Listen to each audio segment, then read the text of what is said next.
Hello, how y'all doing there? I got a little secret for you.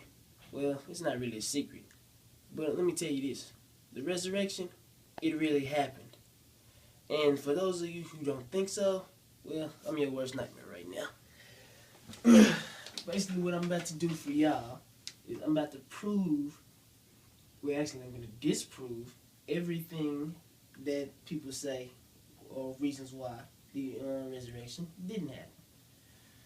Alright, reason number one. Okay, so they said that the disciples went and stole the body. Okay, one thing, this couldn't have happened because one, the disciples aren't really that clever, so they really couldn't have, they just couldn't have come up with such a scheme like this.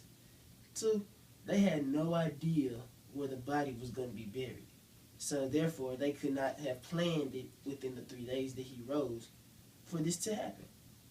Three, the disciples were of holy and moral character. There's no way they would stoop to that level as to steal a body as grave robbery, and we all know that's not moral at all.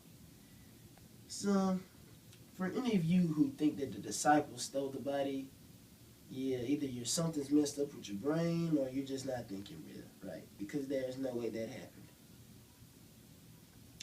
Oh yeah, and another thing, the disciples testified against it.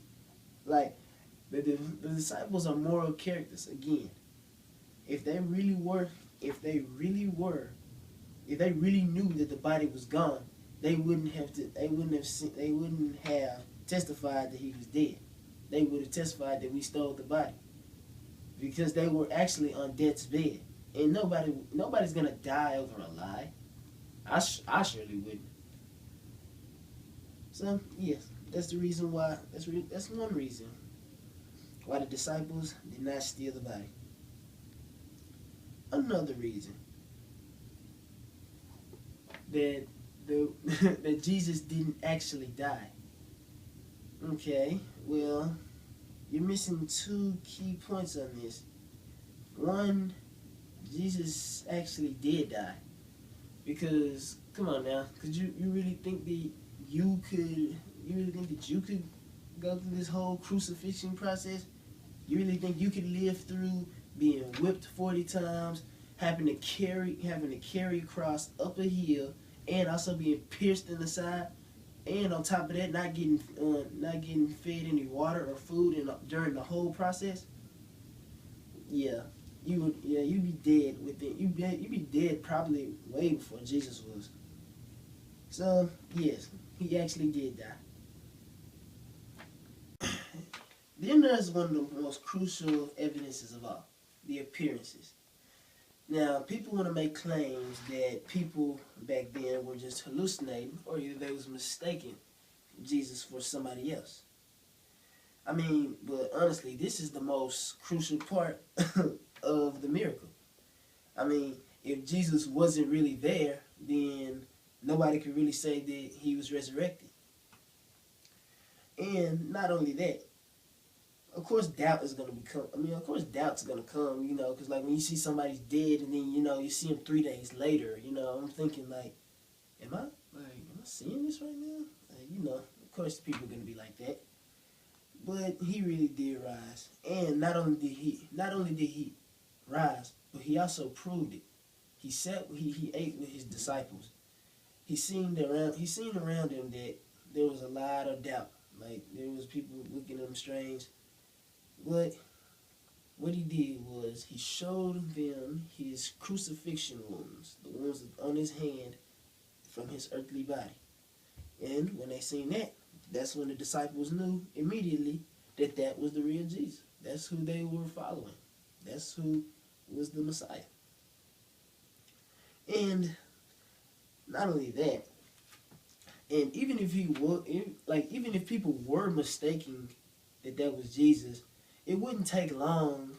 Like it really wouldn't take that long to expose the imposter. I mean, Jesus did show himself to over 500 people on 11 different occasions on a 40-day time period. So that, and honestly, that's plenty of time to have exposed him if he was really an imposter. And also, this doesn't explain, like, if it wasn't Jesus, like if it was just a mistaken identity, then the tomb wouldn't have been found empty, but it was. Like that doesn't like explain how the tomb was empty if it was just someone else. Okay, moving on to the next one. All right, some people say that Mary was not a credible witness for this because she was in the biblical scripture. She was the first to know. Her and two other women were the first to know about Jesus' resurrection. I mean, they say that she went to the wrong tomb, but that's that's a dumb thought. I mean, if she went to the wrong one, why don't they just go to the right one? It's not really that hard. And not only that, she also witnessed everything that happened from the crucifixion to the burial. So she knew exactly where Jesus was buried. I mean, you gotta understand, back in those times, women were treated different. So that's why at first they didn't accept her standpoint as a witness. But honestly, she had more. Honestly, she had just as much as a standpoint as any other men because she was a true, real, actual witness. Oh yeah, and also if she wasn't a credible witness, then I'm pretty sure that they wouldn't have mentioned her in the scriptures. Now here's one. Now moving on to the next one. This one is incredible. This one is really interesting. Now, some people claim that God somehow, well, not somehow, but he destroyed or he resurrected the body in a different form. Well, there's a couple of things wrong with this one. Well, they're first off, you're using two miracles just to explain one.